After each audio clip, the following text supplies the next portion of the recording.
Given that any time it comes up in conversation with anyone that I'm a Baptist, I immediately say, but not a Southern Baptist, Northern Baptist, it's actually called American Baptist. I guess it's a fair question to ask, why am I still a Baptist? And it's not for many reasons I can articulate. I really wish I had a supernatural conversion story to share with you, because I've heard some that are amazing. I often wished for one as a kid. And I guess, really, I'm a legacy Baptist, so to speak. My dad's parents went to a First Baptist church in small-town Kansas, and Dad was studying to be an American Baptist preacher when I was born, so I didn't have a choice as a child. My mom's extended family was Catholic, but that seemed really far off and mysterious with chanting, so I didn't really question that. Being a Baptist was just what I was. Still, I knew from a young age that the denomination was wide and varied.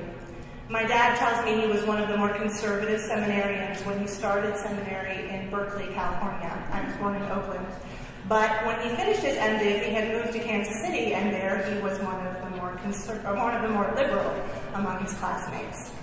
And I remember him telling me after I moved to the Northeast that I might find my new church home in another denomination entirely, that every ABC church in every region is going to vary quite a bit.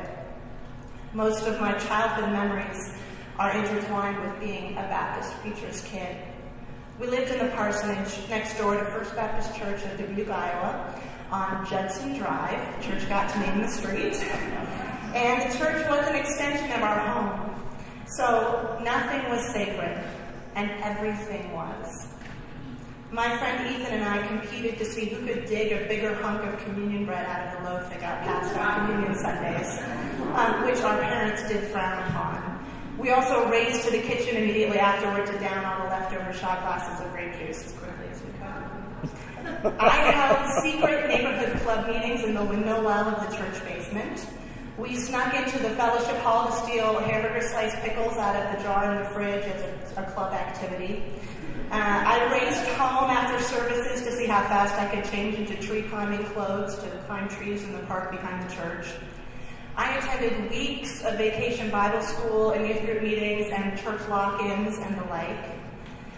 We didn't have a TV at home for several years, so I also watched my first R-rated movies in the church lounge. The first one was the Monty Python's Life of Brian, with my parents' permission, which is kind of interesting. And then for my 16th birthday, Flatliners.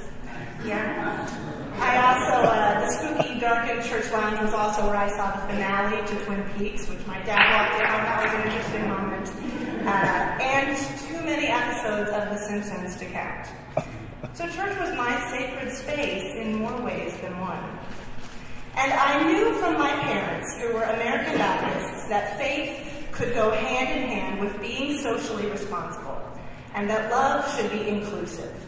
We were members of the NAACP in a very white community, and my parents were feminists, and I joined them at marches and rallies decrying local cross burnings, hate crimes, domestic violence.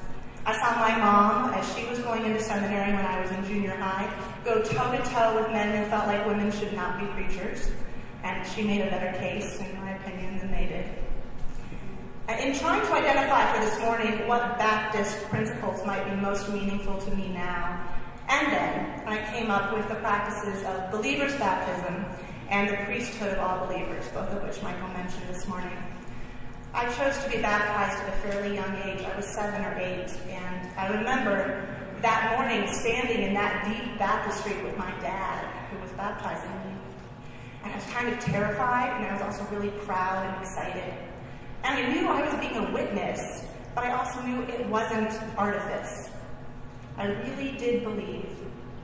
I'm told that I took a huge breath and held it with puffed cheeks right before my dad took me under the water. And I made everybody in the congregation laugh out loud as I was being baptized. And so much for sacred moments, right? But, of course, it was. The members of our church also really modeled the priesthood of all believers to me, and I felt at home as one of the many priests. I felt wanted and loved and excited by faith. I answered altar calls at youth events and Christian rock concerts, tears streaming down my face. I sang a solo every Christmas Eve. I I did door-to-door evangelism with new families in town with the church group. Our text for study was a book called I Hate Witnessing. I preached sermons on kids' days, although my favorite thing was when we'd reverse it and the adults would come up for story time. I liked doing that the best. And I was allowed to think I had something to say. One Sunday school teacher asked us to draw a picture of the Trinity, and I came up with a single-celled organism with cilia and 3 nuclei.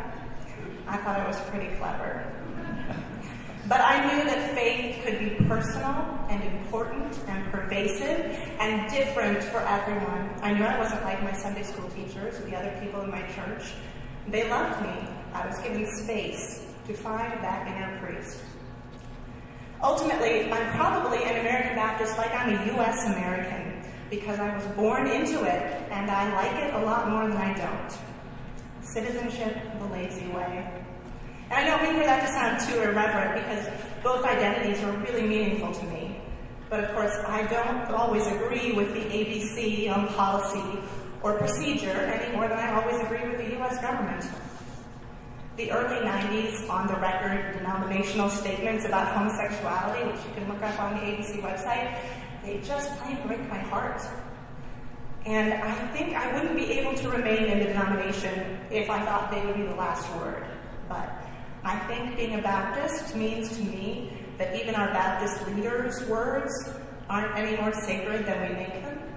And I'm proud of the dissenters. And there have always been dissenters, like a group called the Association of Welcoming and Affirming Baptists. I could look around and find something different, or go rogue and drop denominational ties. That feels rogue for a pastor's kid. And those are valid choices, but they're not me. I want to affect change where it's needed, and it's needed from the inside out. Not a thing about this denomination is sacred to me, because everything about my ignorant childhood interpretation of it is sacred to me. I will continue to add my voice as a Baptist as long as I have hope, and I've seen love in the ABC, and I have hope.